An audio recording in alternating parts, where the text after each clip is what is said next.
ESAP, Escuela Superior de Administración Pública. El servicio público es de todos. Función pública. Buenos días a todos, en especial al profesor Luis Fernando Aguilar Villanueva. El día de hoy tenemos uno de los mejores tratadistas de administración pública y de políticas públicas en Iberoamérica. Es un verdadero orgullo para la ESAP contar con el profesor Luis Fernando Aguilar, quien tiene una trayectoria de toda una vida consagrada al campo de la administración pública. En el desarrollo de la misma ha sido profesor de múltiples universidades, entre otras de la Universidad Nacional Autónoma de México. Es de los más prolíficos autores que hay en el campo de la administración pública. Sus textos sobre gobierno y administración pública, sobre gestión pública y gobernanza y sobre políticas públicas son de una gran profundidad y de una importancia superlativa en el campo de la administración pública en América Latina. Ha sido secretario de Políticas Públicas del Gobierno Federal y sus planteamientos nos acompañan desde hace muchas décadas. De los autores que uno podría decir que ha recorrido toda la evolución de la administración pública desde campos relacionados con gerencia de la calidad, con gerencia estratégica, con gestión pública y ahora con todo el tema de la gobernanza desde hace muchos años, nos demuestran el profundo conocimiento que tiene en nuestra ciencia de la administración pública. Es completamente placentero para mí, Luis Fernando, tenerlo como uno de nuestros grandes expositores en este Seminario Internacional de Administración Pública. Mis reconocimientos permanentes, sabes que eres un referente para todos los que en América Latina tomamos como campo del conocimiento de la administración pública. De todo corazón, muchas gracias. Un saludo a todos y espero que aprovechen los enormes conocimientos que tienen. Bienvenido, Luis Fernando, y nuevamente, mil y mil gracias. Muchas gracias, profesor Jairo. Adelante, profesor Luis Fernando. El auditorio virtual es suyo a partir de este momento. Pues muy buenos días, estimados colegas colombianos. Es para mí una gran distinción que agradezco y valoro el haber sido invitado por don Pedro Medellín y por la Escuela Superior de Administración Pública del Estado de Colombia. Ustedes saben que la relación entre México y Colombia es profunda, con afinidades de fondo, con culturas compartidas y con un respeto recíproco. Por lo cual, créame, estoy muy contento, muy motivado y espero estar a la altura de las responsabilidades que me han encomendado y de sus expectativas.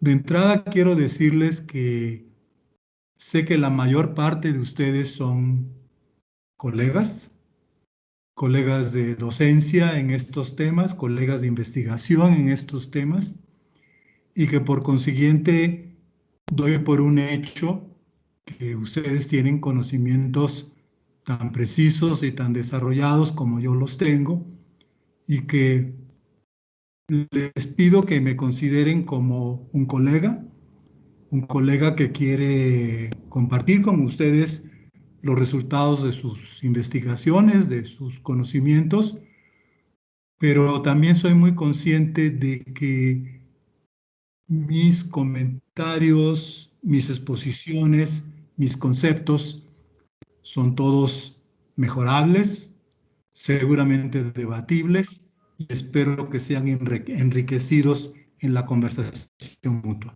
Sé que también están estudiantes y entonces me motiva más hablar hacia ellos porque tanto en mi país como en otros países yo estoy convencido que mi generación está de salida mientras los estudiantes están de entrada y a ellos le estamos dando el relevo intelectual, cívico y político de nuestros países. Pues bien, estoy contento, estoy motivado y espero serles de utilidad. No sé si va a haber momentos interactivos. Si hay momentos interactivos, sea mi colega Sergio o mi colega Obert me interrumpen y podemos dialogar y tener una interlocución para precisiones, comentarios, aclaraciones y respuestas a críticas seguramente probables. Profesor, le propongo entonces que 15 minutos antes de finalizar abramos un espacio de preguntas, tanto pues, que las personas abran su micrófono para preguntarle a usted directamente o nos pueden dejar las preguntas por el chat, yo se las haría, faltando 15 minutos para la 1 de la tarde hora colombiana. ¿Está de acuerdo, profe? Claro que sí, Sergio. Muchas Perfecto. gracias. En esta sesión, que es la primera de 8 sesiones que tenemos, ustedes ya conocen el temario, los objetivos que buscamos. En esta sesión lo que yo quiero ofrecerles es un panorama de la discusión contemporánea. De tal manera que nuestro tema central, tema crucial, el de las decisiones del gobierno, la toma de decisiones directivas y administrativas del gobierno, tengan su marco, su encuadre y el mundo en que vamos a colocar nuestras exposiciones y conceptos. No, el centro de nuestras 8 sesiones va a ser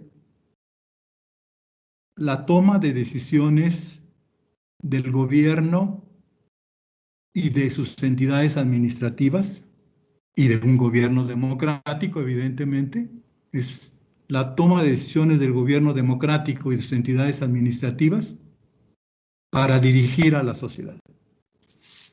Entonces, por un lado, son decisiones directivas que marcan el rumbo, marcan el proyecto de nación, definen los objetivos de valía social a realizar, y por otro lado son decisiones administrativas y operativas relacionadas con la efectuación de los valores fundantes de nuestra Constitución, del rumbo de sociedad que vale la pena seguir y de los objetivos a realizar. Porque si lo ven bien, gobernar es decidir. Evidentemente es ejecutar las decisiones también. Pero las acciones que van a ejecutar las decisiones también han sido objeto de decisión. Gobernar es decidir. Decidir los objetivos de la vida social, de la estabilidad del Estado, del progreso de la sociedad, de la estabilidad política y pública y seguridad pública de una sociedad, establecer los objetivos, las metas, los futuros, pero también es decidir las acciones que se consideran causalmente idóneas y eficaces para realizar esos objetivos y además, con sentido económico, realizar en modo costo efectivo esos objetivos, maximizando beneficios y minimizando costos. Entonces, la toma de decisiones en la administración pública se centra en la decisión del gobierno, que es una decisión sobre objetivos que descansa en un sistema de valores, y es una decisión sobre acciones que descansa, como veremos después, en un sistema de conocimientos y tecnologías. ¿Y por qué insisto en esto? Porque no en todos los países el gobernar se le considera una acción ejecutiva, una acción performativa, una acción de efectuación de resultados, una decisión efectiva. Y en muchos países, por el modo como hemos sido socializados, el gobernar se le ve más como una acción discursiva, ¿no? Una discusión un discurso de promesas, un discurso de aspiraciones, un discurso de problemas a resolver, de utopías y ensoñaciones sociales. Todo muy bien, porque un gobierno democrático es discursivo, es de interlocución con los ciudadanos. El meollo, el corazón del gobierno es decisión y ejecución de decisiones. Es ejecutivo el gobierno y no solo principalmente discursivo. Con esta premisa entro a un primer planteamiento que pongo a su consideración. El gobierno democrático no atraviesa por sus mejores momentos. Al final del siglo pasado hubo mundial y nacionalmente un tsunami de transiciones democráticas. Y la gran batalla de nuestra generación fue afirmar, consolidar, justificar, impulsar las transiciones democráticas. Y las transiciones democráticas despertaron optimismo, despertaron entusiasmos, y ahora, en cambio, al ver las decisiones y las operaciones de nuestros gobiernos y de sus administraciones, han ocasionado en muchos países o en algunos sectores de nuestros países decepción. Como dice irónicamente un amigo mío, la transición democrática es fundamentalmente la transición del entusiasmo a la decepción. Bueno, es una ironía de colega brillante y agudo, pero en mucho la transición democrática esperanzadora, motivadora, movilizadora, está como estancada, presionada y por consiguiente agobiada por las acostumbradas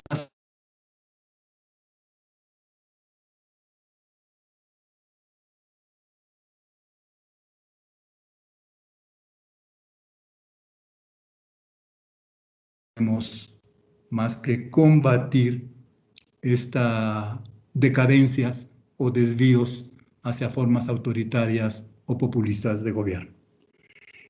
¿Y por qué el gobierno democrático no pasa por sus mejores momentos y es objeto de cuestionamientos, críticas, inconformidades, en algunos países hasta de movilizaciones físicas, agresivas y violentas? La literatura señala dos campos críticos del gobierno democrático. El primero son sus fallas institucionales y el segundo son sus fallas ejecutivas. También la literatura mundial, para hablar de los problemas y fallas de la democracia, señala sus problemas endógenos y sus problemas exógenos. Entonces, hablaré primero de las fallas institucionales y ejecutivas y después de los problemas endógenos y exógenos que padece el gobierno democrático y que lo afecta. Las fallas institucionales, pues ya las conocemos, ¿no? Son reproducciones en mayor o menor grado de situaciones de nuestros viejos gobiernos autoritarios que se caracterizaron negativamente por ilegalidades, arbitrariedades, abusos, discriminaciones, derroches y corrupción. Además de baja representatividad y responsividad política a los requerimientos, demandas y aspiraciones de los ciudadanos. Está a la vista en nuestros países estas fallas institucionales de gobierno, que repito, son ilegalidad, arbitrariedad, abuso, discriminación, derroche, corrupción, baja representatividad. Pero a esas fallas institucionales hay que sumar las fallas ejecutivas del gobierno, y como dijimos, el gobierno es una acción, gobernar es una acción ejecutiva, performativa, de efectuación de resultados. ¿Y esas fallas ejecutivas cuáles son? Decisiones desinformadas, definiciones de problemas públicos sin base de datos, datos actualizados, datos correctos, producidos independientemente, no maquillados por las burocracias. Burocracias desequilibradas entre conocimiento experto de algunos y reclutamiento y promoción política o politizada de otros.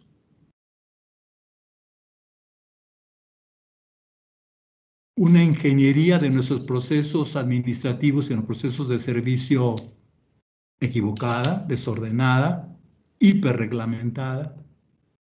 En fin, hay muchas fallas ejecutivas centradas en falta de datos, falta de procesamiento de datos, desconocimiento causal, desorganización, procesos no bien diseñados, sin estándares operativos y frecuentemente con perfiles de personal público inadecuados para cumplir sus tareas. Entonces hay fallas institucionales y fallas ejecutivas. Yo, como ustedes, dado nuestro compromiso moral y hasta emocional con los gobiernos y las administraciones públicas, señalar los problemas y hasta dramatizarlos no es el fin último de nuestra conversación y de nuestra actitud. Señalamos los problemas para enfrentarlos, abordarlos, comprometernos en su solución o por lo menos en la mitigación de sus efectos sociales nocivos. Entonces, el señalamiento crítico es justificado, a lo mejor lo verán hasta dramatizado en algunos tonos, pero es una consideración provisional y una consideración funcional. Está en función de la búsqueda de soluciones. Hay otro ramo de la literatura muy interesante que dice que las fallas, defectos de los gobiernos democráticos que provocan desconfianza o provocan descontento social se debe a factores endógenos. Y los factores endógenos son los que apenas he mencionado. Sus fallas institucionales o sus pobres propiedades institucionales y sus pobres propiedades ejecutivas.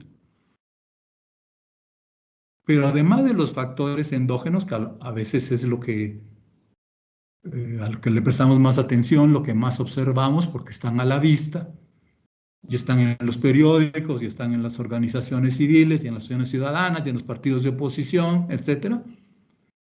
No prestamos atención a los factores que se llaman exógenos, que son los cambios que están ocurriendo desde hace décadas en la sociedad y que es el futuro de la sociedad que se gesta ya en nuestro presente, que son cambios tecnológicos, cambios en la economía, cambios en el conocimiento, cambios en la cultura personal y de las interrelaciones personales. Y estos cambios económicos, tecnológicos, cognitivos, culturales, se debe a lo que ya sabemos, ¿no? Globalización o internacionalización de la economía, autonomización y preponderancia del capital financiero sobre los capitales productivos y comerciales, revolución de las tecnologías de información y comunicación, hoy ya en procesos de implantación de inteligencia artificial en los procesos productivos y comerciales de las empresas y en los procesos administrativos y de servicios de nuestros gobiernos. Pero además de estos grandes cambios económicos y tecnológicos, estos cambios se enlazan con cambios más profundos que hemos percibido en nuestras sociedades. La individualización. La individualización de los miembros de la sociedad con ruptura de vínculos e identidades grupales, comunitarias, gremiales. La diferenciación funcional de los grandes sistemas o lógicas de acción de la sociedad. Estoy pensando en Niklas Luhmann, por ejemplo, ¿no? Donde la economía tiene su lógica, objetivos, reglas, procedimientos propios, que no son los que tiene la ciencia, que no son los que tiene la política, que no son los que tiene la religión. La economía tiene su lógica propia, su mundo propio. La política tiene su lógica, su mundo propio. La ciencia tiene su lógica, su mundo propio. La familia, la religión. Y esta diferenciación ya no es orgánica como en el pasado. Pensemos, por mi edad, en los años 50 y 60 de América Latina. Todo estaba en función del desarrollo, ¿sí? La economía no tenía una lógica propia, autónoma, diferenciada, ni la política, ni la familia, ni la ciencia, la educación, la religión. Eran orgánicas. Hoy, en cambio, no es así.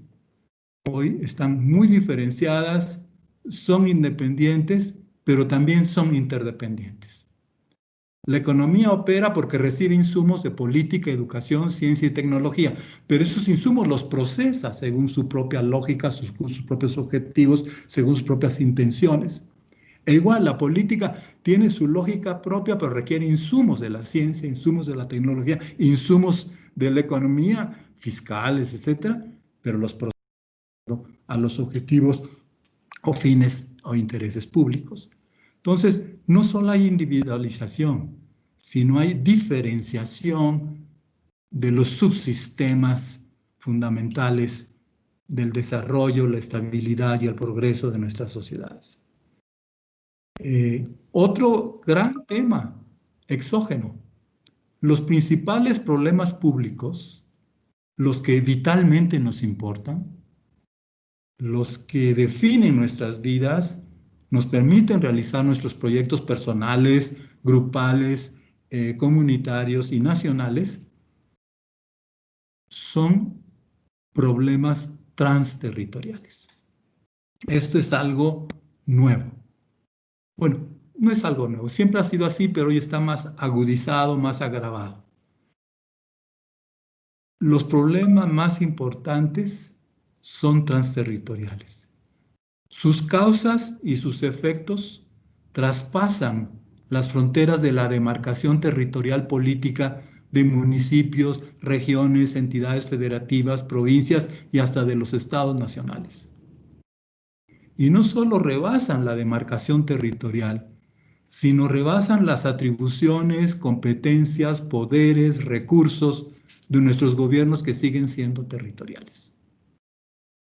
Esto es un súper tema y sí sabemos, y ustedes lo tienen presente, que surgen gobiernos metropolitanos o gobernanzas metropolitanas que agrupan asentamientos urbanos que están distribuidos en diversos municipios o en diversas regiones. Gobernanza transfronteriza. Las interacciones entre los estados son cada vez más intensas. Piensen en las relaciones en la frontera México-Estados Unidos, a pesar de sus ires y venires, pros y peros, males y bienes, ¿no? La gobernanza para el tráfico de personas, de armas, de drogas, son todos problemas nuevos de carácter transterritorial y que presionan a los gobiernos territoriales, presionan a la distribución territorial de los estados-nación y presionan a los mismos estados nacionales. Y en muchas cosas, ya sabemos, estamos gobernados por regímenes internacionales. Avanzamos hacia uniones aduaneras, hacia mercados comunes, y la Unión Europea evidentemente es la vanguardia en la formación de asociaciones políticas multinacionales, multiestatales, post-territoriales. Entonces sí quiero que le prestemos atención al hecho no solo de los problemas endógenos de nuestras democracias, sino que le prestemos también mucha atención a los factores exógenos que condicionan, determinan, presionan a nuestros gobiernos que desde el siglo XVI han sido gobiernos de estados territoriales. ¿Ok? Esas fallas ejecutivas y fallas institucionales y esos factores endógenos y esos factores exógenos afectan la legitimidad y afectan la efectividad del gobierno. Lo que estoy diciendo es simplemente como el gran planteamiento antes de trabajar en detalle en las próximas sesiones. Y acuérdense que legitimidad y efectividad son las dos propiedades esenciales o las dos condiciones o requisitos esenciales del gobierno y del gobernar. Al final del siglo XX, nosotros, en la mayor parte de los países con gobiernos desarrollistas autoritarios, formal o informalmente, blandos o duros, civiles o militares, al final del siglo XX, nuestra generación se enfocó en el gobernante, en la legitimidad de su elección, de su posición y de su cargo. Veníamos marcados y heridos por décadas de gobernantes impuestos, de gobernantes que habían asaltado palacio, de gobernantes que eran resultado de elecciones manipuladas, no competitivas, parciales, hasta facciosas.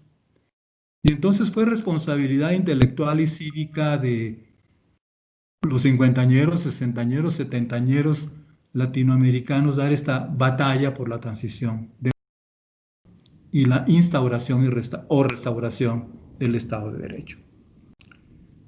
Y la gran lucha se centró en la legitimidad del proceso electoral.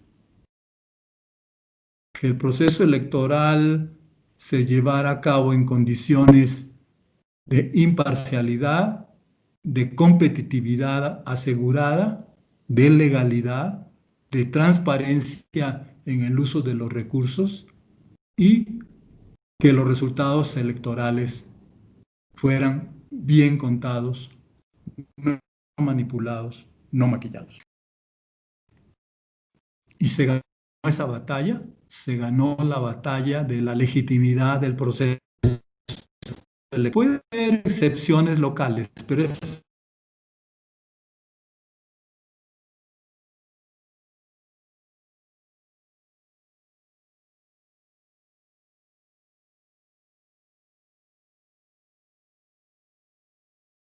electoral. Pero al comienzo del siglo XX, el enfoque se ha desplazado del gobernante, de la posición de autoridad del gobernante legítima, a su gobernar, al gobernar.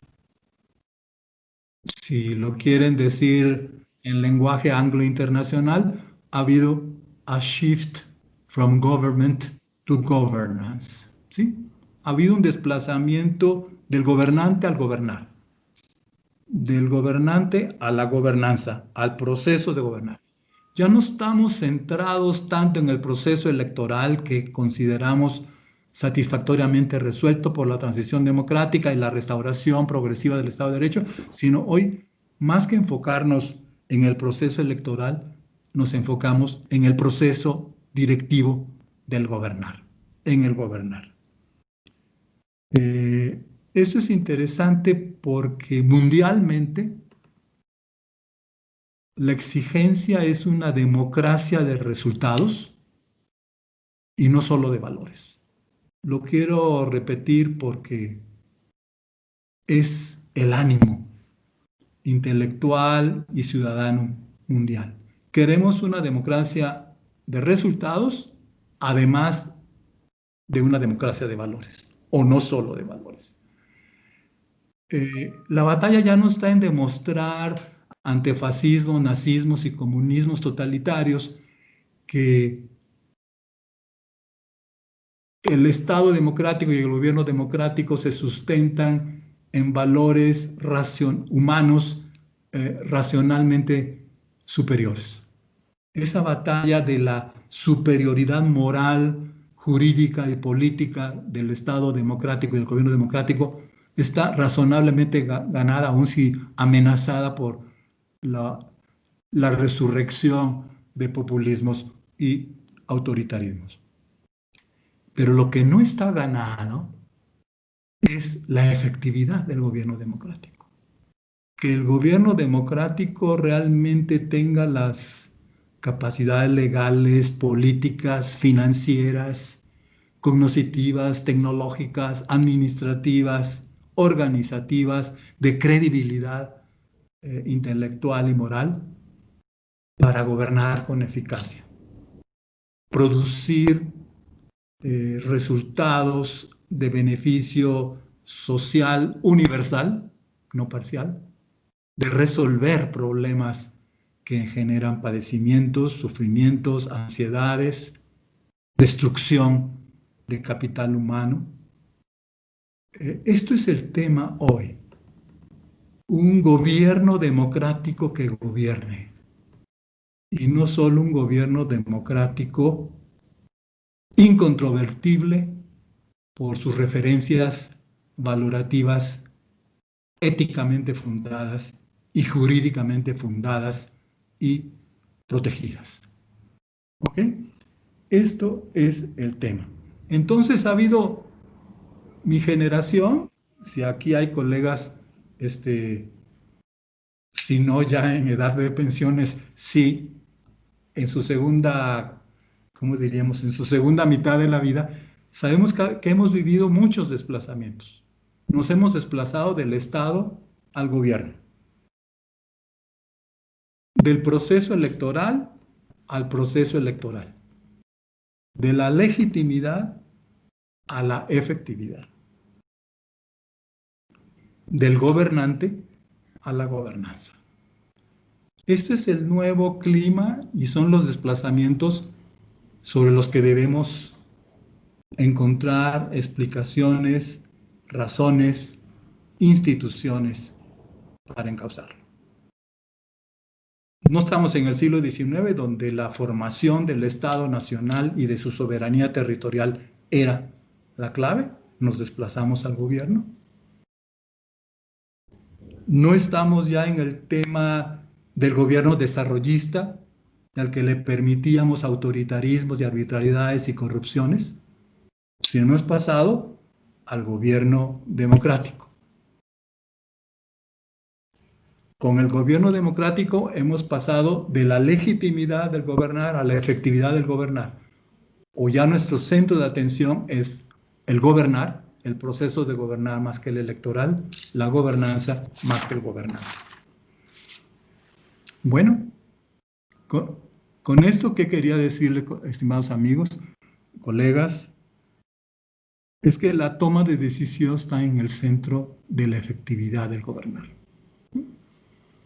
Es toda mi introducción ambientadora, donde de alguna manera he expuesto mis premisas, mis supuestos, mis preocupaciones, que ustedes deben examinar, deben ponderar,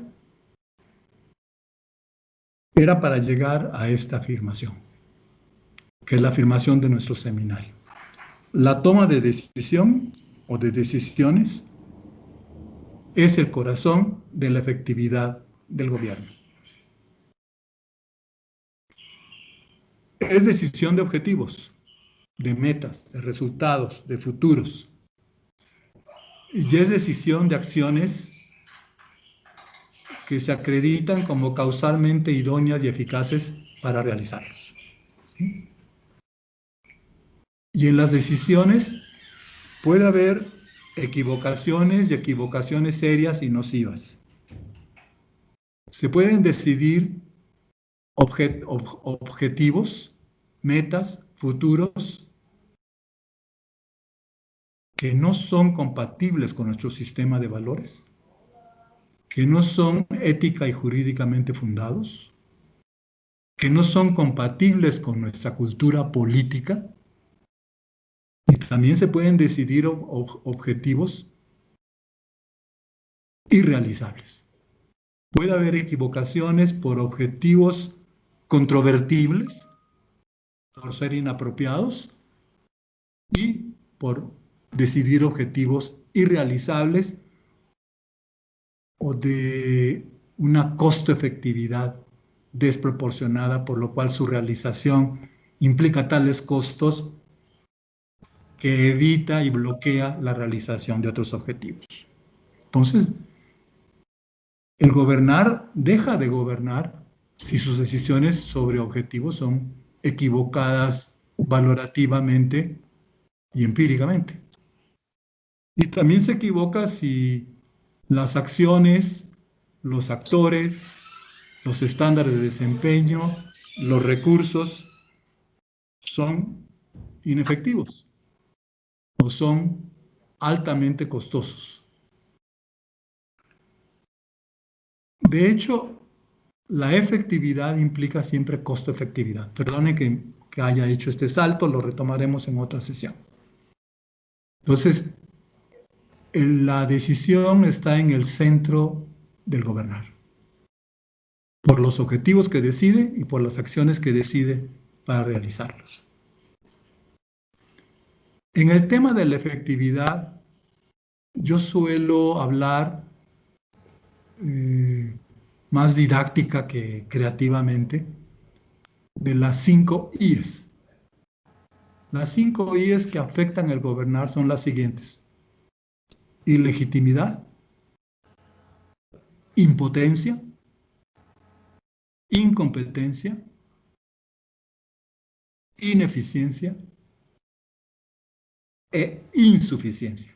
Insuficiencia es la situación actual que la abordaremos en una sesión.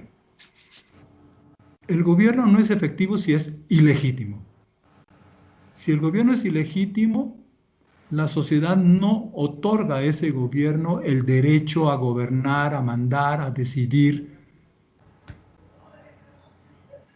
Y la sociedad no se siente obligada a seguir sus instrucciones, seguir sus políticas, obedecer sus mandos. Un gobierno ilegítimo, por definición, es inefectivo porque no va a tener el respaldo de la sociedad y sí va a tener el desprecio, el rechazo y la movilización opositora de la sociedad. La segunda I es la impotencia. Después de la transición democrática hemos observado cómo muchos gobiernos poderosa e impecablemente legítimos eran impotentes porque no poseían atribuciones, facultades, poderes, recursos que necesitaban y requerían absolutamente para poder conducir, coordinar, dirigir a sus sociedades. Mucho del fracaso de algunos gobiernos democráticos legítimos fue que no se hicieron las reformas para dotarlos con las atribuciones, facultades y recursos que requiere el gobierno. Todavía estamos obsesionados más por el proceso electoral que por el proceso gubernativo, o reducíamos más la democracia a proceso electoral que a proceso de gobernar. Pero además de la impotencia viene la incompetencia.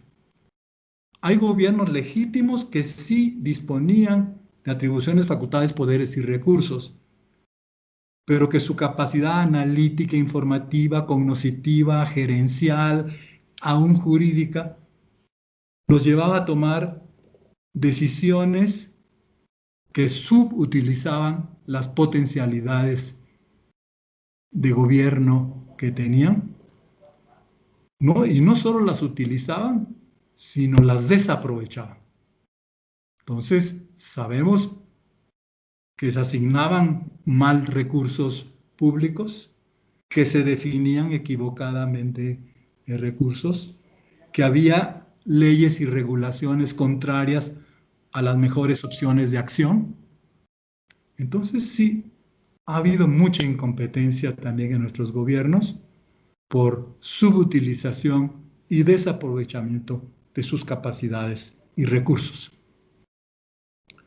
La cuarta ahí es la ineficiencia.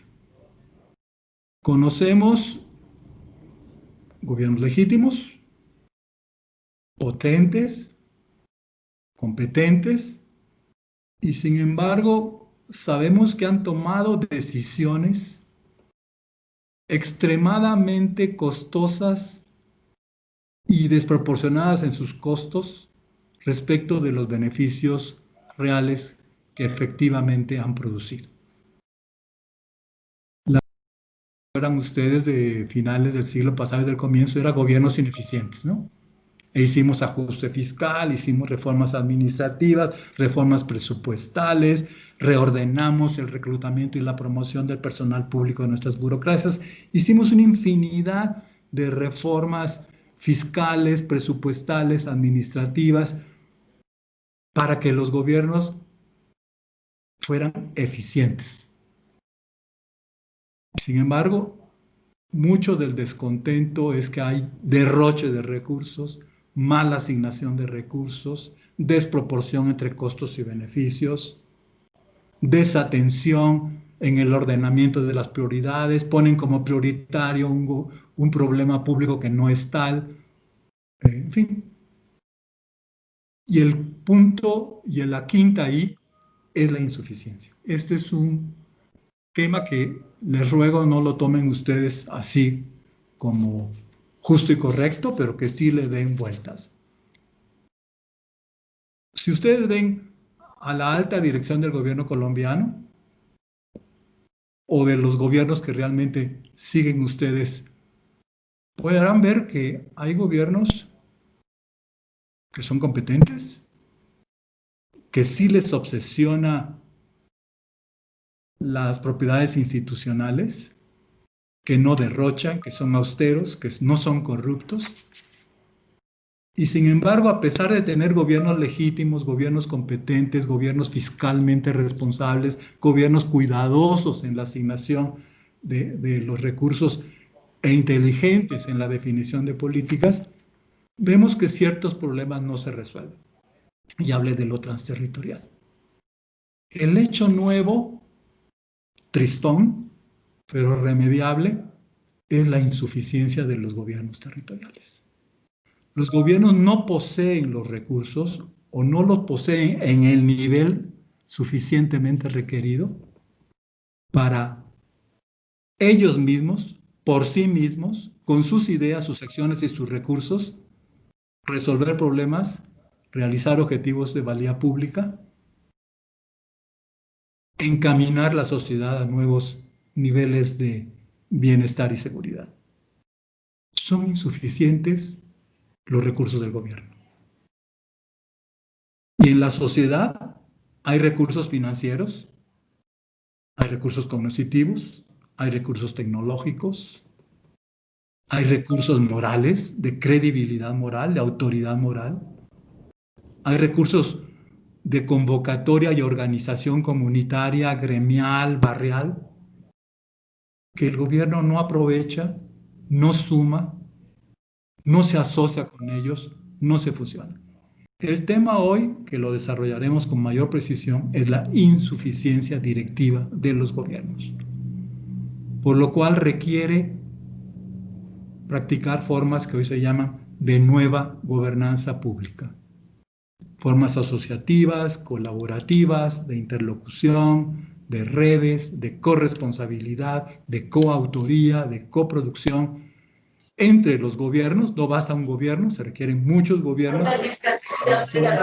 Te digo que me entregó el mismo oficio. Creo que por ahí hay algo doméstico. Bien. y además gubernamental social. Y lo gubernamental social incluye lo público-privado, pero no se concluye con lo público-privado. Hay otras formas de interacción, interlocución, coproducción entre gobierno y sociedad. Eso sí quería decirlo porque tenemos, cuando hablemos de discusiones, de decisiones, cómo asegurar su legitimidad, cómo asegurar su potencia, su capacidad, porque en las constituciones, en las leyes o en las prácticas fiscales y administrativas no las tiene. Cómo asegurar su competencia, cómo asegurar la costo-eficiencia de sus decisiones y cómo superar esa insuficiencia que afecta su capacidad directiva. El gobernar, además, tiene dos planos o dos ámbitos.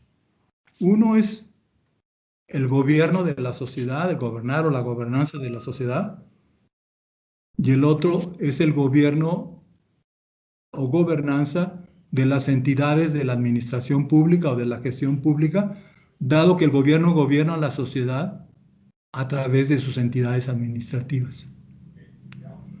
Entonces, cuando hablemos de toma de decisiones del gobierno, por un lado veremos las decisiones relacionadas con la gobernanza de la sociedad y por otro lado debemos prestar atención a las decisiones de la alta dirección de la gestión pública, de la alta dirección de las entidades de la administración pública, ¿sí? Son los dos planos de la decisión del gobierno. Gobierno de la sociedad, gobierno del sector público. Y ustedes seguramente perciben que sabemos más cómo el gobierno gobierna a la sociedad y menos sobre la modalidad o los procesos mediante los cuales el gobierno o la alta dirección de las entidades administrativas gobiernan sus entidades. Ese es un tema muy reciente que se llama gobernanza del sector público, gobernanza del gobierno, alta dirección, alto gobierno. Porque muchos de las fallas directivas en la conducción de la sociedad se van a deber a fallas directivas de la alta dirección en la conducción de sus burocracias, de sus organizaciones, instituciones, gobiernos locales, administraciones públicas. En los dos casos, en la gobernanza de la sociedad y en la gobernanza de las entidades públicas, el gobernar o el gobierno es gobierno de personas mediante personas. Es algo que a veces olvidamos. El gobierno no gobierna realidades, cosas, gobierna personas y las gobierna mediante otras personas. Esto es un punto olvidado o no resaltado y evidentemente no tenemos por qué caer en el psicologismo, pero si están ustedes cercanos a los políticos son maestros de la psicología humana, ¿sí? Es gobierno de personas mediante personas. Si las personas que gobiernan no son competentes, no son legítimas, no tienen autoridad intelectual y moral, siguen pasiones más que razones, siguen preferencias más que razonamientos, bueno, ese gobierno está condenado a fracasar. Porque las personas que van a ser los gobernados van a descubrir desinformación, incongruencias, incompetencias, irresponsabilidades, incompatibilidades con el sistema de valores del Estado y de la cultura política nacional. Esto es un punto que sí se los quiero llamar la atención. Gobernar es dirigir personas, es dirección de personas, los ciudadanos, mediante personas, autoridades, funcionarios, legisladores, etc. Bueno, En esta ambientación, el último punto que toco es que desde los años 60 ha habido muchos, o quizás antes, ha habido muchos conceptos muy críticos del gobernar democrático, y a partir de los 70 ha habido también conceptos críticos, pero propositivos. Entre los conceptos críticos del gobierno democrático hay tres que son fundamentales.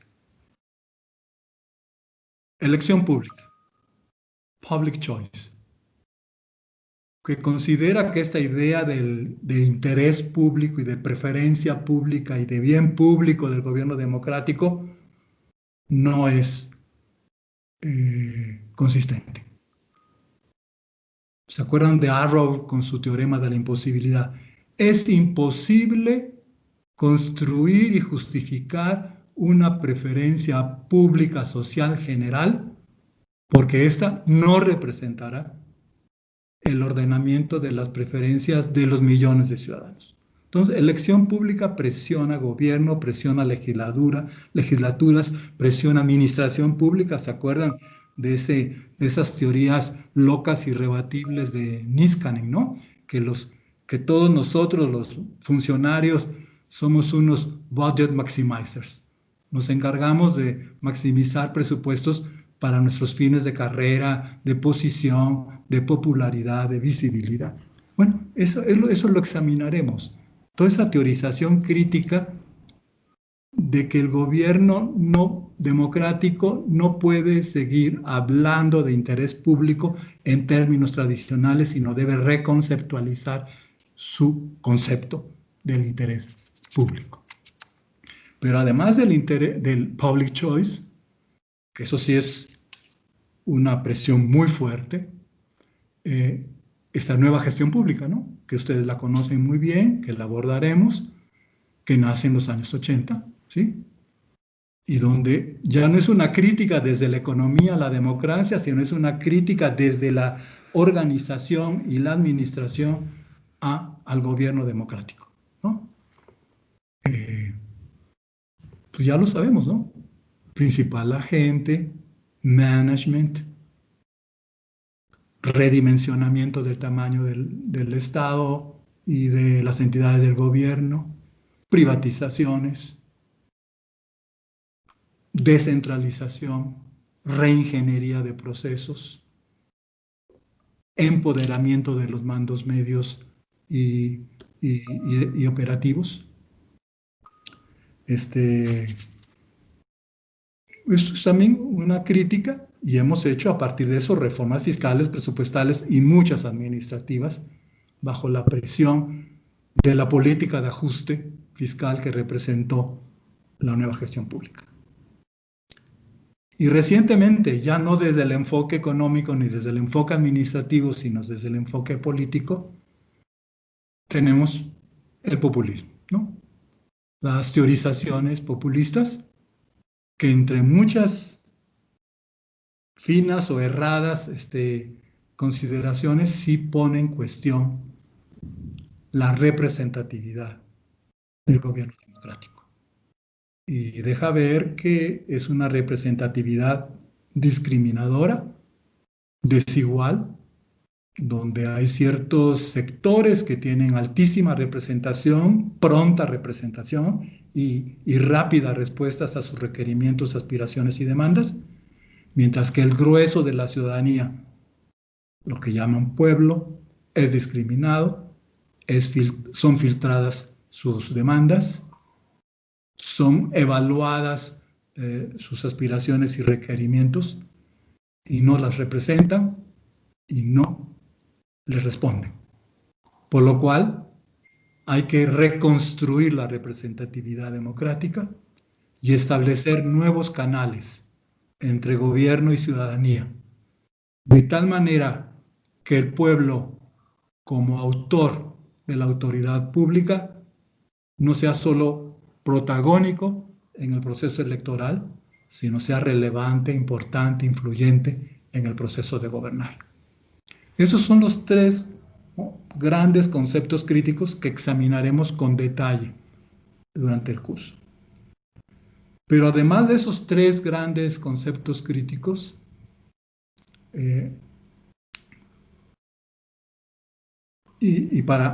mientras elección pública es más angloamericana, nueva gestión pública, acuérdense que el CLAD hizo una fantástica traducción en 1998, me parece, una nueva gestión pública para América Latina y todas sus demás cartas iberoamericanas que deben ser referencia bibliográfica para nosotros.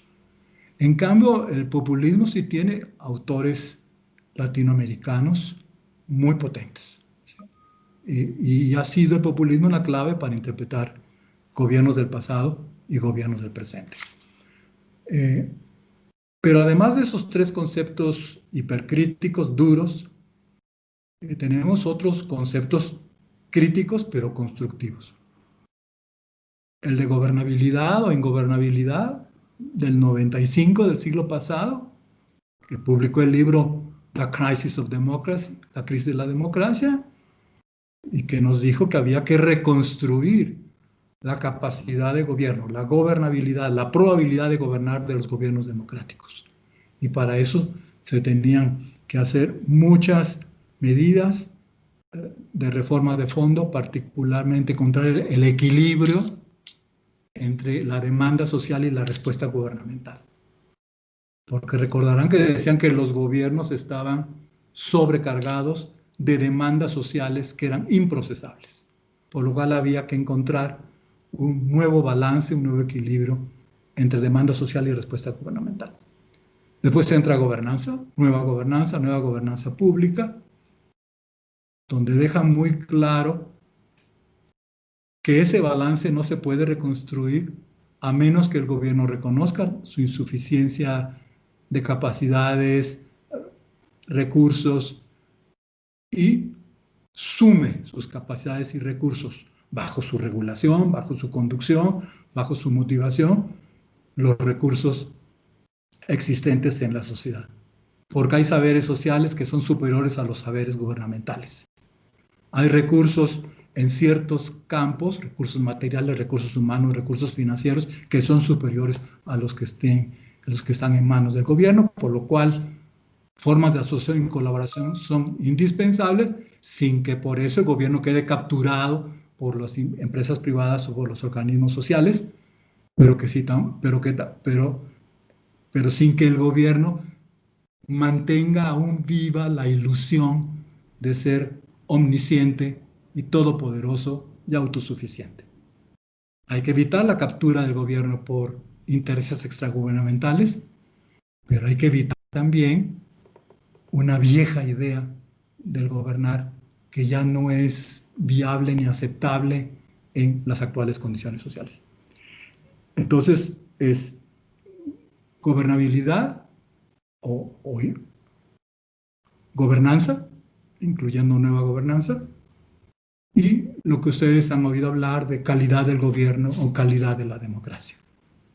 Quality of government, quality of democracy, que ponen mucho el acento en promover, asegurar, vigilar el cumplimiento de las propiedades institucionales del gobierno democrático, la calidad de gobierno de leyes y de gobierno democrático, aunque pone menos el acento en la efectividad.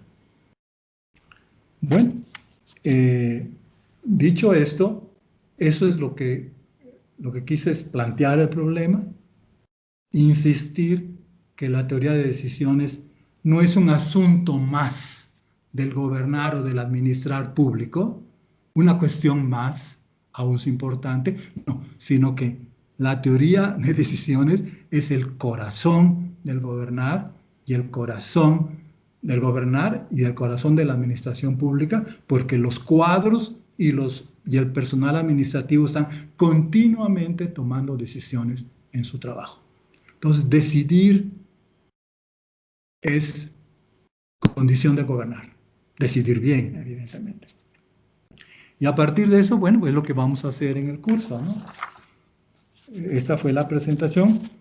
el próximo martes nos centraremos en una conceptualización del gobierno. Esto va a ser muy interesante. Distinguir entre el gobierno como gobernante y gobierno como gobernar o gobernanza. Distinguirlo con precisión.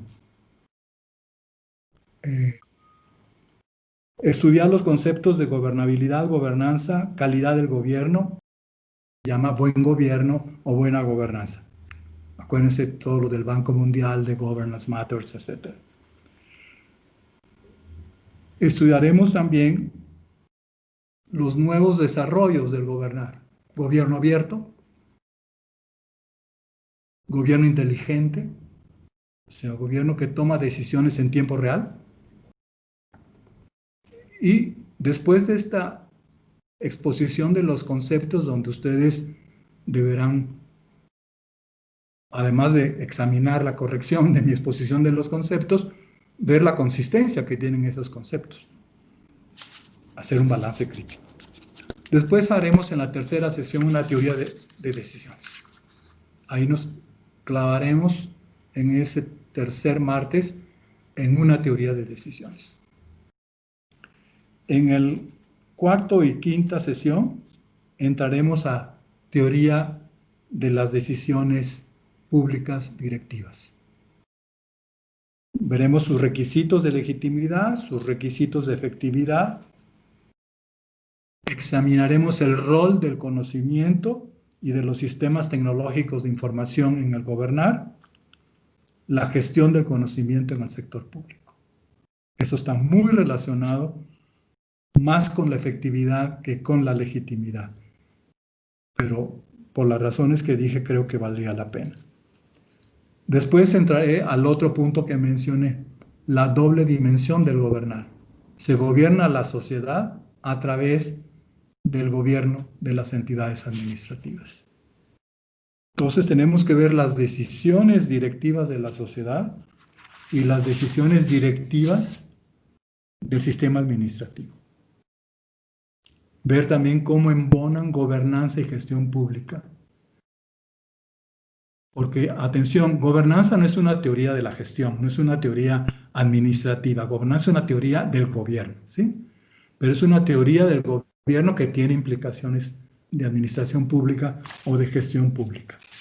Y tendremos que ver la interdependencia de la dirección de la sociedad y de la dirección con la gestión, ¿sí? Y entraremos al tema de la alta dirección del sector público. Este es un tema que puede despertar el interés, sobre todo de las nuevas generaciones. ¿Exagerando? En administración pública hemos estudiado prácticamente todo menos su alta dirección.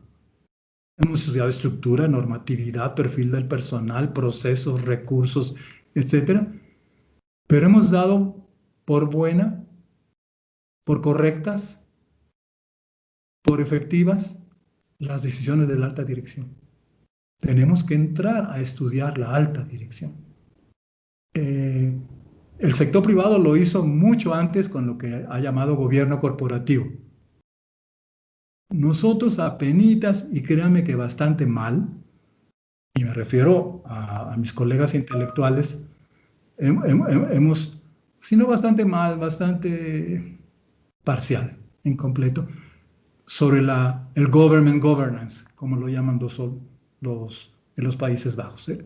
El gobierno de la gobernanza del gobierno, o el gobierno del sector público, o el gobierno de la gestión pública, o la alta dirección, que siguen siendo direcciones unipersonales, insuficientes órganos de control de su institucionalidad y de su efectividad. Y después entremos a modalidades de decisión pública. No sé si compactaremos, porque en lugar de 9 sesiones vamos a hacer 8, si compactaremos 4 y 5, o si compactaremos 6 y 7. Entonces entraremos a ver las diferencias entre decisiones estratégicas y decisiones operativas, entre decisión pública gubernamental unipersonal, del presidente, del primer ministro, del gobernador, a las decisiones públicas intergubernamentales, que son multiactor, de varios actores, y multinivel, nivel nacional, nivel regional, nivel local. Y después tenemos también, a partir de la insuficiencia, la decisión pública post-gubernamental, que se acompaña con la administración pública post-burocrática, ¿sí? Todo ese tema de nueva gobernanza pública y por ende nueva gestión pública. Pero nueva gestión pública no en el sentido de los años 80 y 90. Pero gobernar es una tarea de extraordinaria dificultad. Entonces tenemos que ver decisiones en situaciones de desacuerdo. Tu política pública no está respaldada por los sectores sociales o por los sectores sociales determinantes de un país. O decisiones en situaciones de conflicto. Y muchas de las decisiones de gobernar, y el gobernar mismo consiste en resolver conflictos. En situaciones de ambigüedad,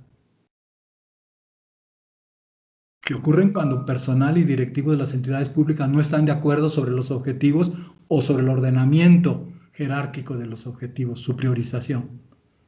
O en situaciones de incertidumbre, cuando dirigentes y personal no están de acuerdo sobre cuáles son las acciones causalmente correctas para realizar los objetivos. En situaciones de insuficiencia o precariedad de recursos. En situaciones de asuntos públicos transterritoriales. Este es otro tema para los jóvenes. Gobernanza metropolitana, gobernanza transfronteriza, gobernanza migratoria, gobernanza sanitaria. Esta pandemia, ¿qué te está diciendo? Que tienes un problema transterritorial y que un gobierno territorial solo, aun si es nacional, no es suficiente para encauzarlo. Y después terminaremos con política pública, el concepto de política pública, la fase predecisional de política pública, agenda, definición, formulación de opciones, la agenda postdecisional, comunicación, implementación, evaluación, aprendizaje y los modelos decisionales. Esto es un punto que sí quisiera, lo voy a resaltar, lo que yo llamo los 5 o 6 modelos decisionales de política pública que se presentan y se reproducen en todos los gobiernos. Pues es esto, estimados colegas, mi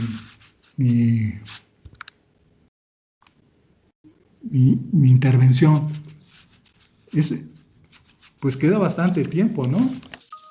Sí, profesor, le propongo entonces que abramos a un par de preguntas. Aquí ya tengo a 2 personas que nos están levantando la mano. Entonces vamos, si está de acuerdo, profesor, a darle la palabra a Luis Jair Pacheco. Luis Jair, puedes abrir tu micrófono. Muy buenos días, profesor. Un gusto tenerlo en esta conferencia. Soy administrador público, precisamente con énfasis en política pública, y soy docente ocasional de la Escuela Superior. Una cosa que siempre nos preocupa en la gobernanza y en el gobierno es, por ejemplo, en Colombia, la cooptación de los poderes que controlan al Estado. Una vez que se pierde ese equilibrio de poderes, pues estamos afectando también lo que Liebhardt llama la democracia plural. Entonces, me queda la pregunta y la siguiente reflexión. Desde los gobiernos locales existe un compromiso y una necesidad de que estos gobiernos y la gestión pública, la gerencia pública, tenga claros programas para educar a la ciudadanía frente a lo que se nos viene dentro de la democracia representativa y esas nuevas formas de que usted acertadamente dice de lo que viene de los nuevos gobiernos frente a las nuevas tecnologías y realmente lo que está pasando en Chile en este momento, que es realmente el gobierno y el pueblo el que finalmente está colocando las condiciones para que esa confusión que hay entre dirección o directivo y ejecutivo realmente de lo que las necesidades sociales están presionando. Entonces mi reflexión va a apuntar hacia eso, hacia nuevos estilos y nuevas gobernanzas, a sobre todo mejorar la gobernanza a partir de la base de los territorios desde cualquier municipio a nivel territorial. Muchas gracias, profesor, encantado de tenerlo. Gracias, Luis Jair. Profesor Aguilar. Sí. Tú planteas y adviertes el riesgo de la nueva gobernanza pública, que es la cooptación de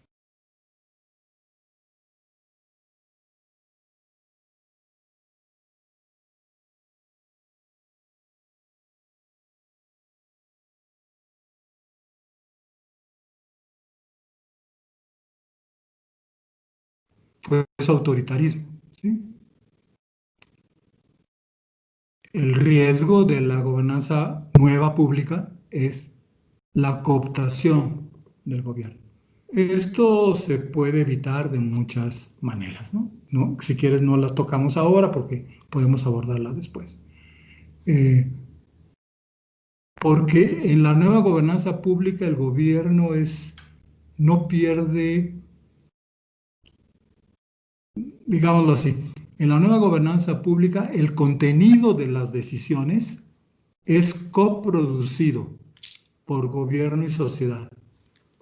Pero el único autor que define la calidad de público de ese contenido, la que convierte ese contenido gubernamental socialmente coproducido en asunto público, con validez pública, con capacidad de movilizar recursos públicos, es solo el gobierno.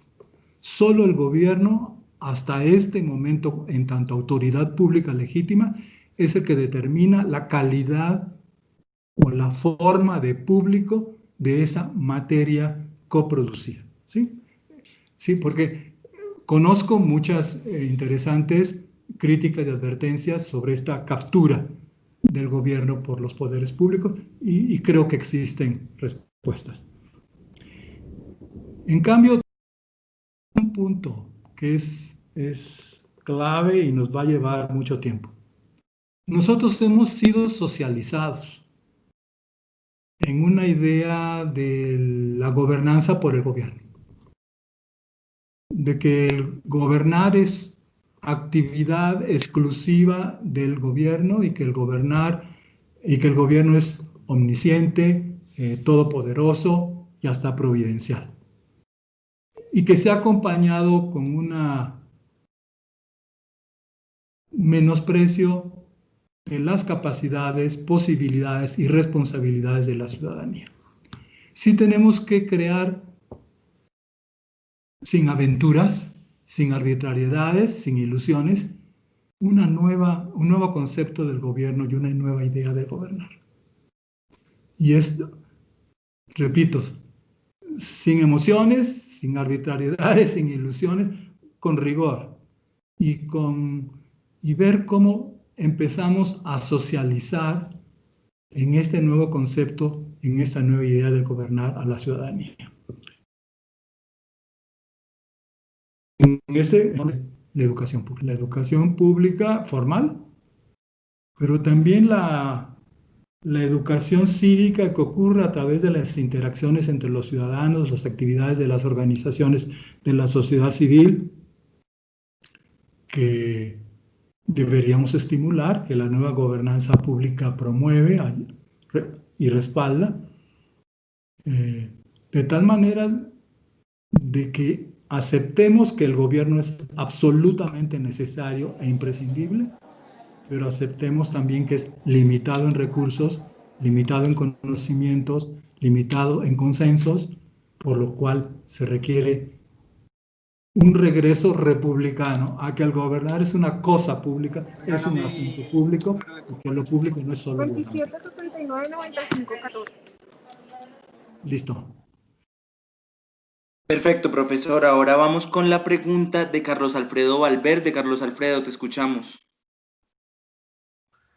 Muchas gracias. Profesor Luis Aguilar, mi pregunta es la siguiente. Si el tránsito a la democracia por parte de los gobiernos ha sido crítica en cuanto a la efectividad de los mismos, ¿cómo la gobernanza puede contribuir a mejorar la efectividad de esos gobiernos? Sobre todo, preocupa si los gobernantes realmente están preparados para asumir ese modelo cuando vemos que su línea de actuar es cada vez más la de escuchar menos a los gobernados, a la ciudadanía? ¿Sí están preparados para asumir ese nuevo reto de gobernanza cuando la línea de trabajo muestra esos oídos sordos en los gobernantes de hoy en día? Gracias. No, pues ese es un problema crucial para la democracia, porque si los gobernantes no están sensibilizados, dispuestos a escuchar las voces de la ciudadanía y particularmente aquellos sectores ingentes que no han tenido voz o no tienen voz suficiente, o que aun cuando tienen voz y la hacen presente en reuniones, en mítines, en marchas, en plantones, no son escuchados, entonces sí estamos hablando de una crisis de la democracia, no en el terreno fiscal, como hablaron los de gobernabilidad, sino en el mismo terreno político. Es una crisis de la representatividad y responsividad de la democracia entendida ya como gobierno abierto, ¿sí? Si eso no se lleva adelante y se lleva adelante o por la buena o por las malas, ¿no? Porque hay elecciones en contra que desacreditan la actuación de gobiernos pasados, no solo por sus propiedades ejecutivas, sino por sus propiedades institucionales. Y como tú sabes, el autoritarismo está más en función de asegurar, promover y garantizar la efectividad. Pero el populismo está más en el tono de promover y asegurar esa representatividad fallida de muchos de los gobiernos de transición reciente y aún de los consolidados. Entonces, si tú pones una advertencia que si no hay interlocución multinivel, multisectorial, de manera sistemática y no episódica, metódica y no casual y ante circunstancias críticas, la democracia empieza a perder significación social, utilidad social y otras corrientes que piden gobiernos con canales de comunicación más directos, líderes y masas, ¿no? Pues entraría en crisis, pero sí, esto es un asunto muy, muy delicado. Y de nuevo, por eso hablaba yo de la necesidad de resocializarnos en otra cultura política, ¿no? Donde el gobierno gobierna en la medida que es interlocutor, en que sabe escuchar, sabe representar, sabe responder, y no solo a los grupos de siempre, o a sus aliados políticos, o a los poderes fácticos, sino que tiene los ojos y los oídos abiertos a sectores que por décadas o por siglos no han tenido voz, o su voz ha sido siempre secundaria. Listo, profesor. Vamos con la pregunta de Carlos José Charri. Te escuchamos, Carlos. Buenos días a todos. Profesor, yo tengo pues brevemente dos preguntas, pero la primera es una inquietud que le quiero plantear para que a futuro la desarrolle, y es lo siguiente. Usted ha hecho alusión a dos términos que hoy hacen carrera en el lenguaje de la ciencia política y la administración pública, y es el autoritarismo y el populismo, muy usados también por los medios de comunicación, pero también muy manidos. ¿En qué sentido? En que es que esto me recuerda a que llamamos populista o autoritario a un gobierno que no es de nuestro gusto para descalificarlo. Y eso me recuerda a una famosa frase por allá de un artículo de un francés que me leí alguna vez sobre mis terroristas y tus terroristas, para llevarlo a mis autoritarios y tus autoritarios, y mis populistas y tus populistas. Ahí le dejo esa reflexión, profesor. Y lo segundo tiene que ver con lo siguiente. Esa sí es una pregunta puntual. Usted decía que cuando un gobierno gobierna, se aproxima a la ciencia política. Y que cuando un gobierno administra, según lo que yo lo entendí, se aproxima a la administración pública. Y allí viene lo siguiente, mi profesor. Si la gobernanza es una teoría de la ciencia política, como usted lo acaba de decir, ¿cierto? Entonces, con la otra parte que nos falta, con la administración, ¿en qué teorías debemos apoyarnos los administradores públicos si ya no podemos apoyarnos en la gobernanza porque es de los politólogos? Muchas gracias. Bueno, el primer tema de tu inquietud, una inquietud que yo comparto por la facilidad sesgada de utilizar autoritarismo y populismo para desacreditar actuaciones insuficientes, limitadas de los gobiernos. Estoy de acuerdo contigo. Sí tienes que tener un concepto serio de autoritarismo y tener un concepto serio de populismo. Y eso lo vamos a tocar. Y si no, pues hay muchísima literatura latinoamericana y no latinoamericana sobre autoritarismo y populismo, que han sido dos de nuestros caballos de batalla en los últimos siglos. Entonces, sí, hay que evitar un uso politizado de autoritarismo y populismo, ¿sí? Pero creo que tanto tú como todos nuestros demás colegas y yo mismo, sí nos preocupa seriamente un retroceso del gobierno democrático por fallas y defectos de representatividad popular, ¿sí? Sin caer en las ilusiones de un pueblo sabio, bueno, responsable, observante de las leyes, etc. ¿Sí? Eso no vamos a entrar en esa imaginación sociológica. Y sí, en cambio, tenemos que regresar a los temas fuertes de la filosofía política fundadora del Estado moderno sobre la definición de pueblo y la definición del pueblo como origen y destinatario del gobierno democrático. Creo que hoy es inevitable entrar a este tema, pero con tu advertencia y tu inquietud de no politizarlo, de no trivializarlo y de no convertirlo en asunto, en nota periodística. El segundo, fíjate que ahí sí no estaría de acuerdo contigo, pero sería simplemente cuestión de que lo platicáramos, ¿no? No, el gobernar no tiene que ver solo con la ciencia política.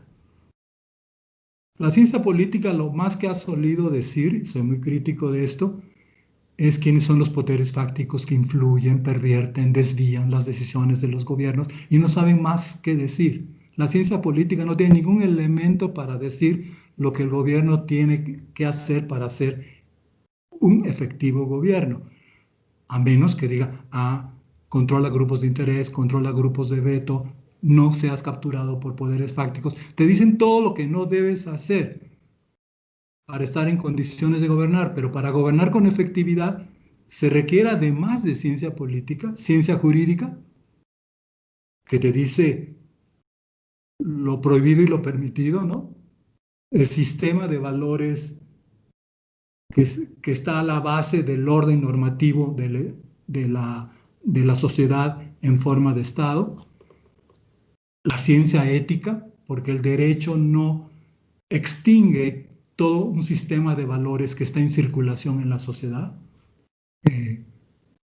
Requiere el gobernar conocimiento, mucho conocimiento, ciencia y tecnología, de tal manera que el gobernar no sea aspiracional, sino que el gobernar sea efectivo, que realmente realice sus sueños, sus metas, Entonces, ahí sí no estaría tan de acuerdo, pero creo que puede ser solo de diálogo, de aclaración de nuestros conceptos y palabras. El gobernar no está en manos de la ciencia política. Y los que han hecho política pública saben que política pública señala a la ciencia política como algo que no tiene que decir absolutamente nada de cómo mejorar una política. Y sí decir cómo sacas a todos los factores adversos a la mejora de la política. Eso sí te lo dice la ciencia política, pero podemos seguir discutiendo. Lo que digo no es una afirmación incontrovertible, al contrario, es debatible. Y la administración tampoco está ligada a teoría administrativa. La administración requiere teoría de organización, teoría de dirección, teoría de procesos, teoría de presupuesto, teoría de dirección de recursos humanos. Es mucho más que eso. Pero entremos a tu tema. La gobernanza es una teoría del gobierno, no es una teoría administrativa, ¿sí? Eso sí, sí. Pero al definir la gobernanza, los objetivos del gobernar, las acciones del gobernar, y al definirlo en asociación con la ciudadanía o con el pueblo, tiene implicaciones administrativas. Porque la administración, pues, es todo ese cuerpo que tiene bajo su responsabilidad y tiene la función de realizar con costo-efectividad las decisiones tomadas por la alta dirección del gobierno, primeros ministros, presidentes, etcétera, ¿sí? Entonces, es una teoría del gobernar, porque yo sí he discutido mucho con colegas que la quieren convertir en una teoría administrativa. No, no lo es. Es una teoría del gobernar.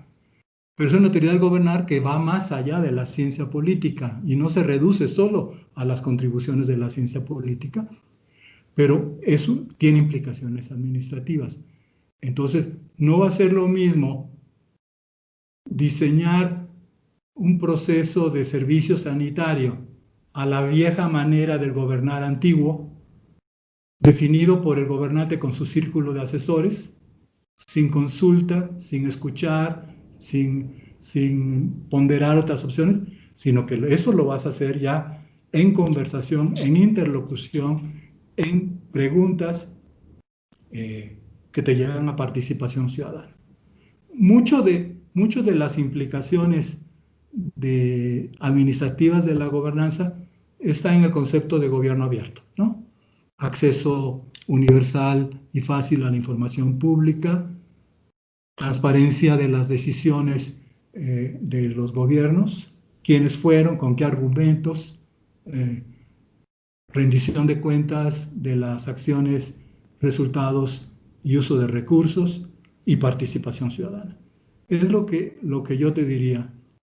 Resumiendo, gobernar requiere más componentes políticos, que son los que estudia la ciencia política, y requiere otro tipo de componentes jurídicos, éticos, cognitivos, tecnológicos, organizacionales. Gracias.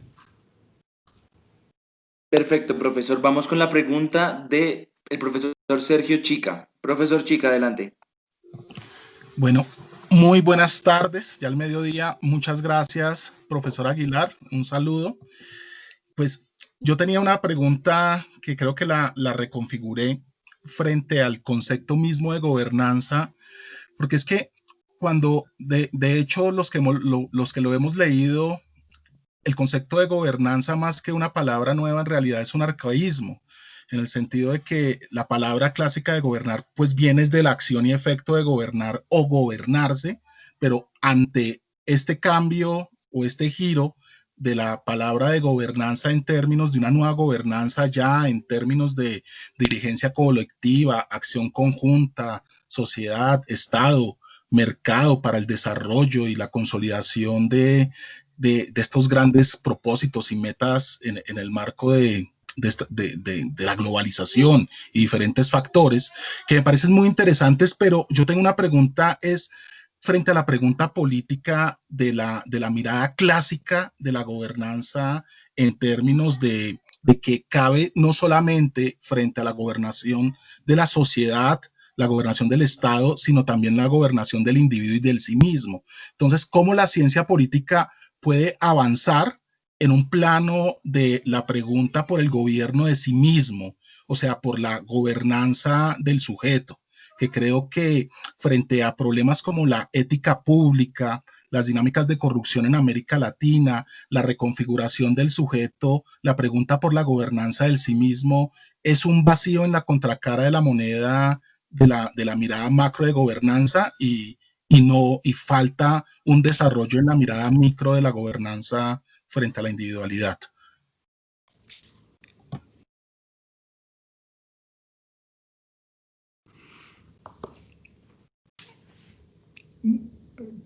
Tanto a Sergio como a los dos Carlos y a Luis Jair, les diría que todas sus preguntas requieren reflexión de horas para precisarlas, matizarlas, que normalmente en una conversación reactiva no ocurre.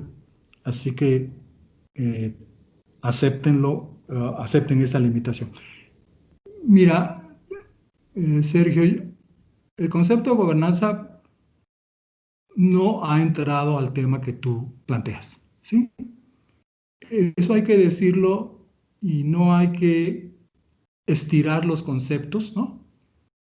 O si los vas a agrandar en su comprensión y extensión lógica, sí se tienen que hacer estudios muy precisos.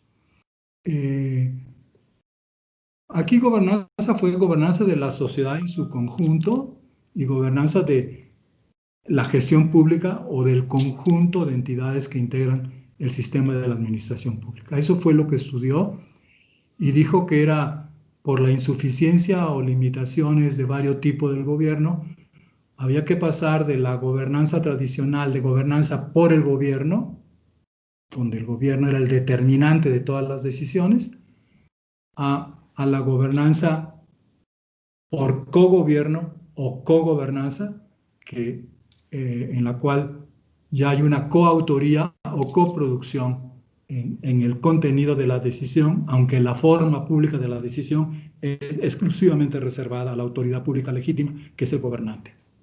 Eso es el campo teórico en este momento de la gobernanza, así como está internacionalmente aceptado, ejecutado y desde el cual se investiga, ¿sí?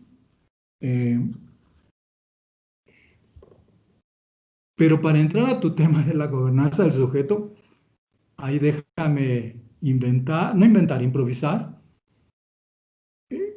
Yo me permití decir algo porque sé que lo habíamos olvidado. Que gobernar es dirección de personas a través de personas, ¿sí? No estás dirigiendo cosas, ¿no? Estás dirigiendo personas, induciéndolas o motivándolas a cambiar conductas o a preservar conductas que son compatibles con el sistema de valores y con la realización de los objetivos. Y en muchos sentidos lo que el gobierno logra hacer, lo logra porque hace que los sujetos cambien sus conductas y se muevan en la dirección de esa hechura de un objetivo, ¿sí? Esto es un tema que empieza a surgir justamente por la individualización de la sociedad moderna, por la agudización de la libertad, por la pluralidad de las preferencias, valores, conceptos de la sociedad, la gobernanza del sujeto, que en nuestra vieja tradición, católica también, ¿por qué no? La gobernanza del sujeto era bajo principios religiosos y éticos personales recibidos en la familia, en la parroquia, etc. ¿Sí? Pero esto ha cambiado, ¿sí? Y entonces en el pensamiento católico, la gobernanza era para la sociedad en su conjunto y suponía una sociabilidad de los individuos. Pero si tú te das cuenta, y eso lleva agua a tu molino, la filosofía política que constituyó el Estado moderno del 16, 17 y 18 fue una filosofía política que partió bajo el supuesto de individuos ingobernables. Quiero insistirlo para que le piensen y lo rebatan. La filosofía política nuestra en la que hemos sido socializados es que el individuo es ingobernable, es asocial, es antisocial, es autorreferido, no toma en consideración las implicaciones o consecuencias que tienen sus actos y objetivos personales para la comunidad en su conjunto, por lo cual no puede existir asociación, no puede existir sociedad, a menos que exista poderes que obliguen, disuadan, persuadan, incentiven o castiguen a los individuos a moverse en una dirección socializante de contribución social. Eso estaba a diferencia de lo que era la doctrina social cristiana, ¿no? Que viene desde Aristóteles, de la sociabilidad del hombre. El hombre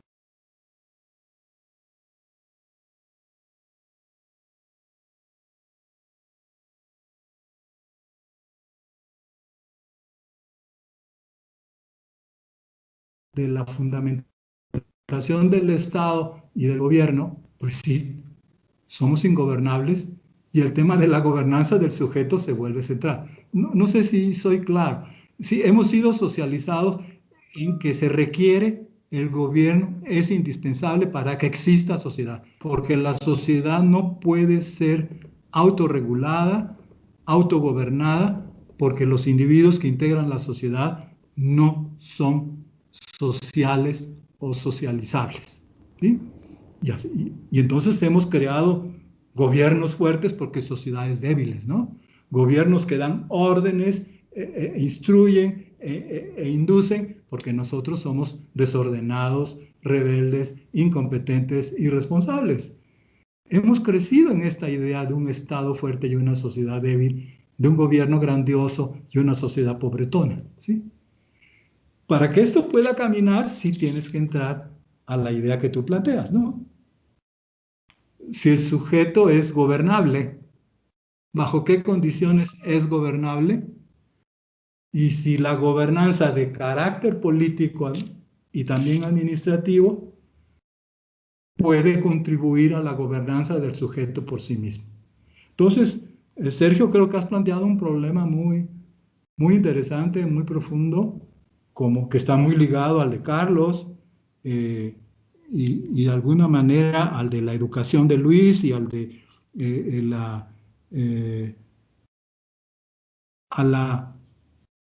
a la autonomización del gobierno ante el pueblo que nombró Carlos, y quizás, pues ahí tiene el ESAP un gran tema, ¿no?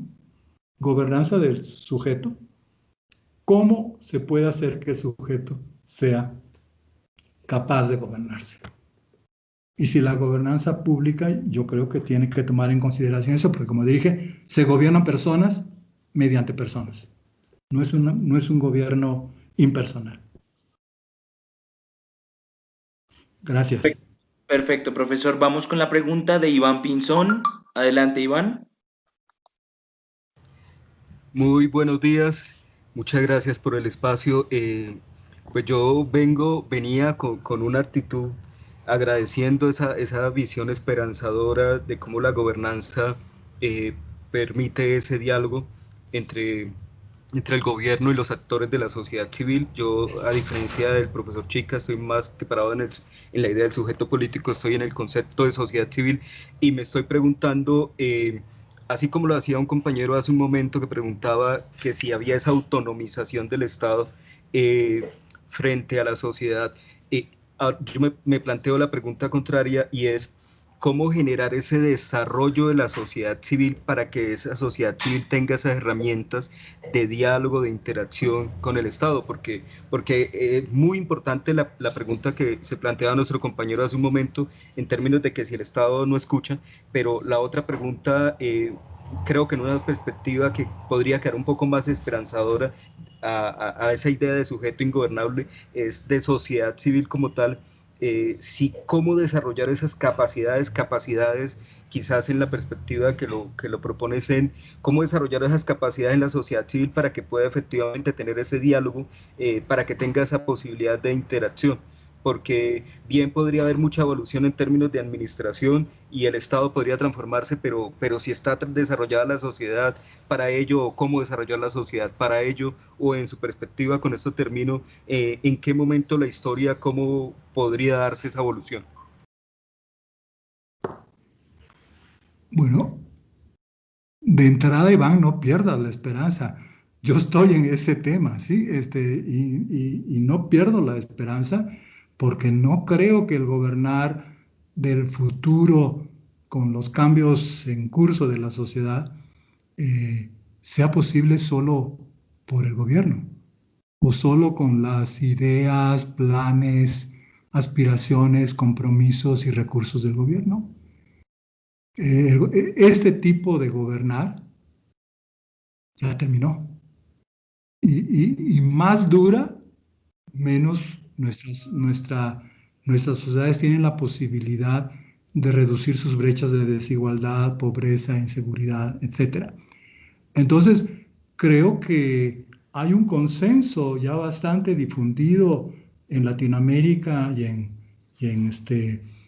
el mundo de un gobernar en una forma colegiada, ¿no? De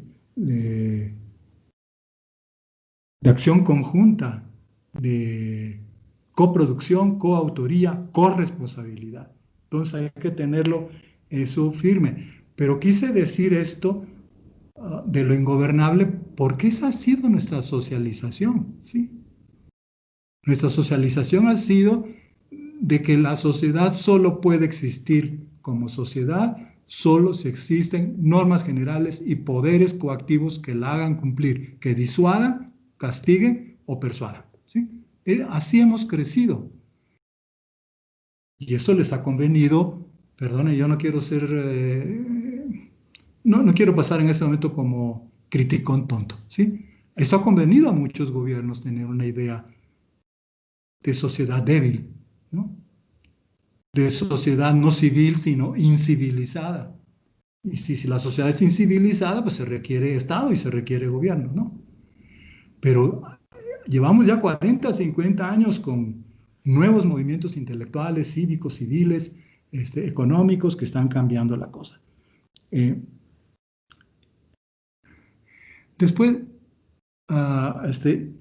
Iván, sí convendría que dialogaras con Sergio para no contraponer sujeto político y sujeto civil, ¿sí?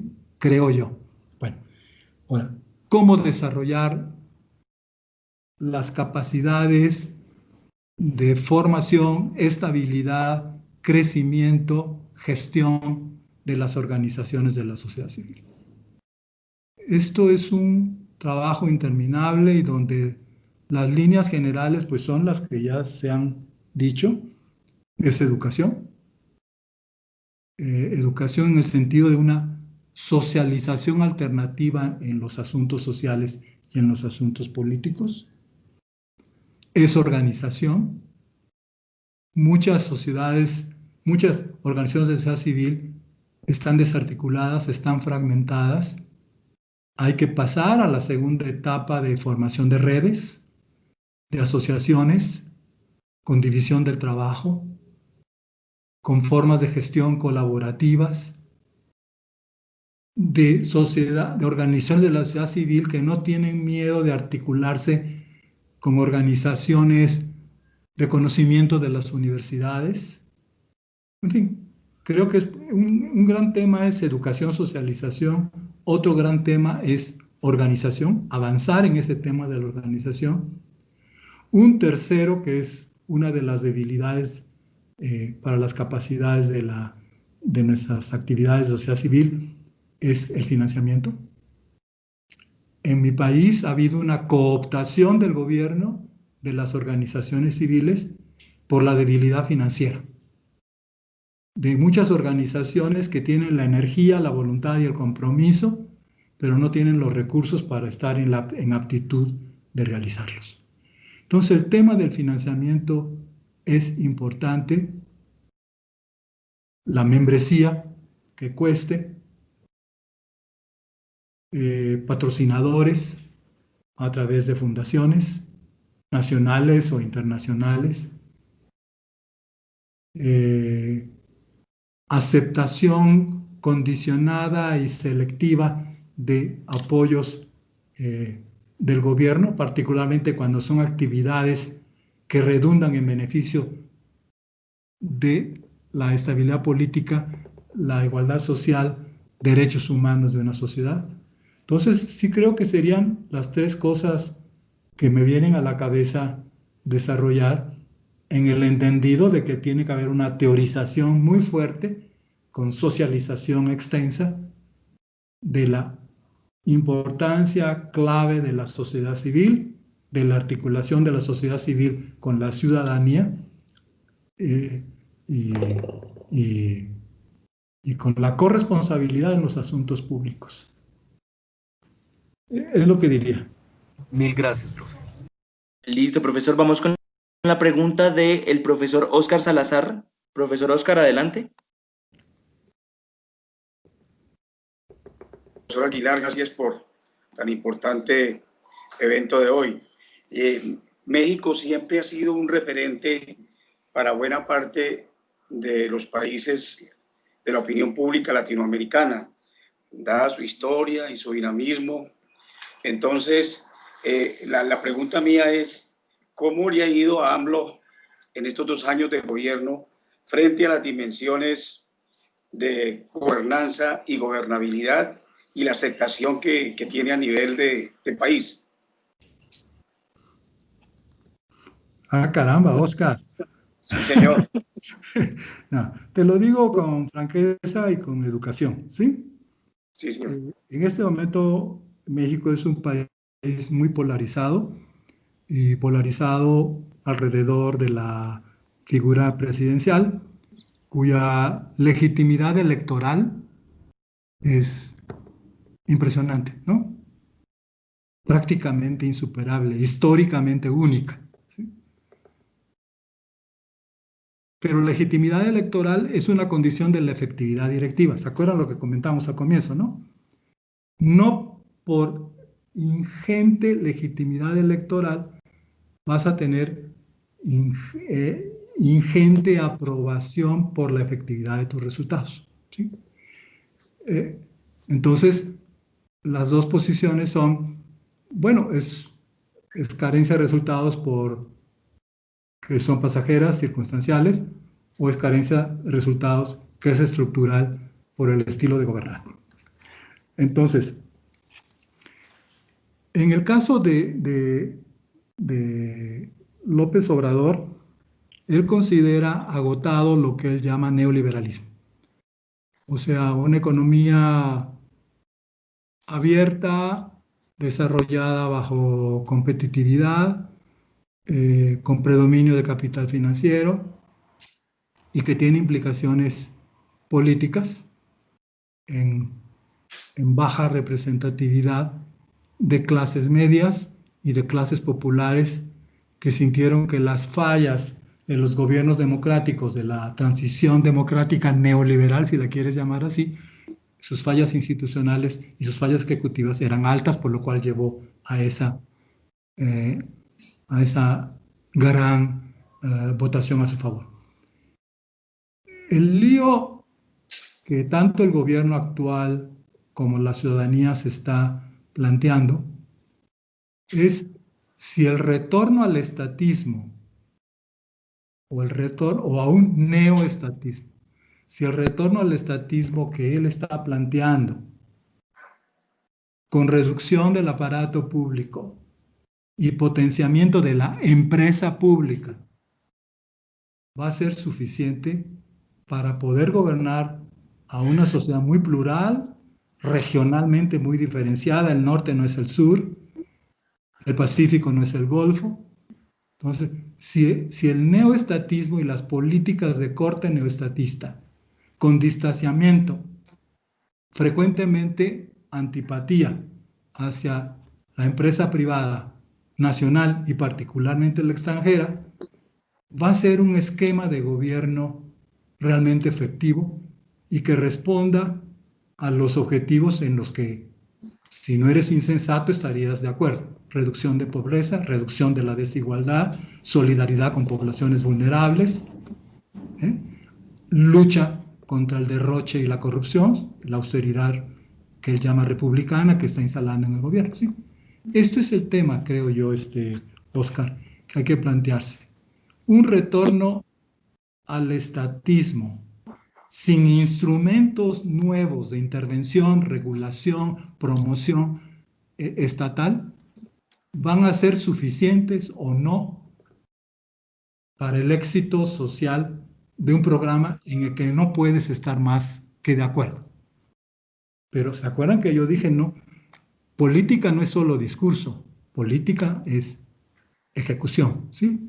Entonces estábamos de acuerdo en el discurso, pero el país está dividido acerca de la efectividad o inefectividad de un neoestatismo que no ha cambiado sus instrumentos directivos, sino que más bien está repitiendo los del Estado desarrollista que entró en crisis fiscal en los años 80. ¿Sí? Entonces, es lo que yo diría, espero haber sido objetivo, y entonces para él no hay idea de gobernanza. La gobernanza es el gobierno, ¿sí? Entonces está cancelando organismos constitucionales independientes, está cancelando fideicomisos manejando por organismos privados con composición pública, está cerrando apoyos a las organizaciones de la sociedad civil que han dejado de ser donatarias, y así hay muchas medidas que muchos la llaman de centralismo o de personalismo autoritario. Yo más bien las llamaría de un regreso al estatismo que debe acreditar efectividad. Y que para acreditar efectividad no basta la legitimidad electoral inicial, sino va a bastar la legitimidad final del gobernar, que puede estar a su favor o puede haber ya sectores y regiones con dudas. Pero sin duda había que poner punto final a la corrupción, punto final a la captura de algunos asuntos públicos por sectores privados, punto final a la desigualdad, punto final a la pobreza, punto final a la desatención a los vulnerables. Pero ¿cómo? Y en el gobernar, como veremos, no es el qué, los objetivos, sino los cómo, lo que finalmente deciden si se van a realizar o no los qué. Espero haber sido sensato, Oscar. Muchas gracias, profesor. Vamos con la pregunta del profesor Ober Alejandro Ortiz. Adelante, profesor, con su pregunta.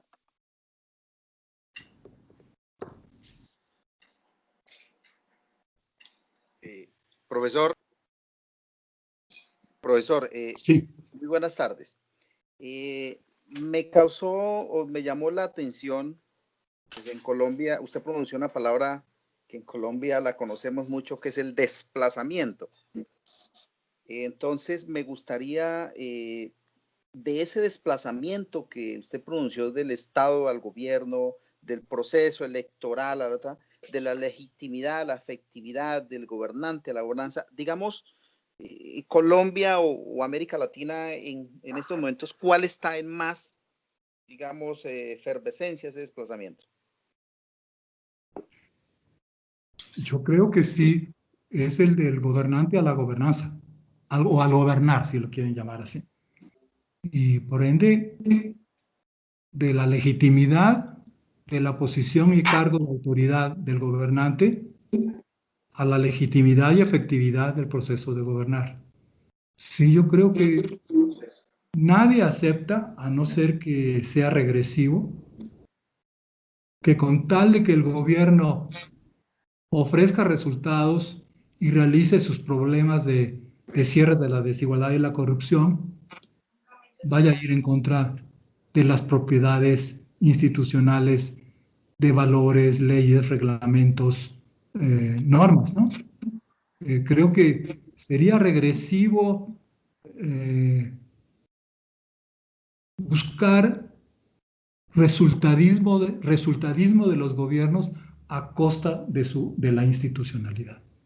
Entonces yo sí siento que en todos los países, aún en los que se están llamando populistas o autoritarios, sin caer en la advertencia que nos hicieron,